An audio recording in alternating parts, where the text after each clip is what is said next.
Okay, FAQ number 96. We're back to these again. I have a few more I'm going to do, and then I'm going to be done with these FAQ videos. The question comes up, is the correct word Yahweh or Jehovah? I get this one pretty frequently. So what I'm going to show you here is an article by David Daniels at chick.com. It says, question, why doesn't the King James Bible always translate Yahweh as Jehovah?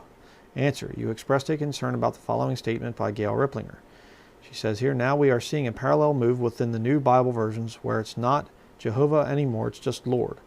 It's not Jesus Christ, it is just the Christ.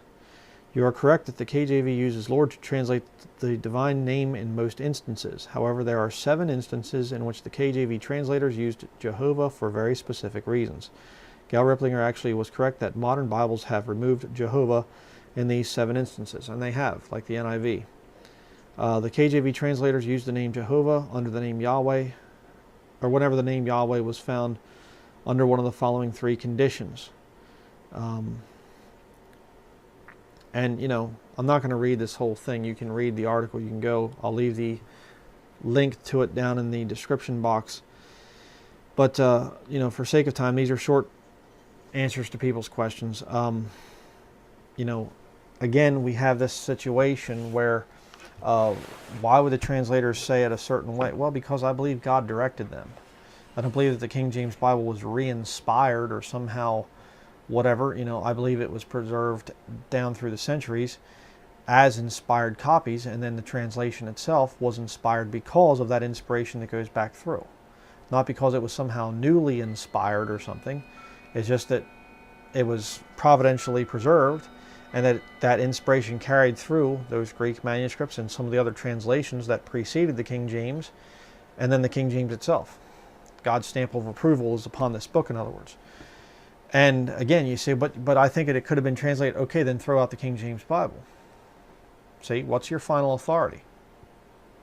My final authority, when I stand up and I preach and I teach people the Word of God, it's this King James Bible. I don't say, well, I believe the King James Bible, except for where it says Jehovah, it should be Yahweh. No. And my speech is founded upon this book. This book says Jehovah. I don't say Yahweh. Okay? I believe it's Jehovah is the correct one there.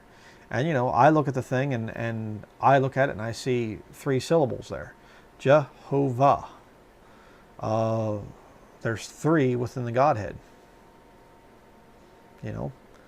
But Yahweh's only 2.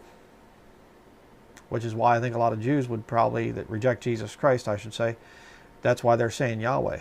Because it leaves out part of the Godhead. So, for me personally, I say Jehovah. Why? Because my Bible says it. That's pretty much how I'd answer that one.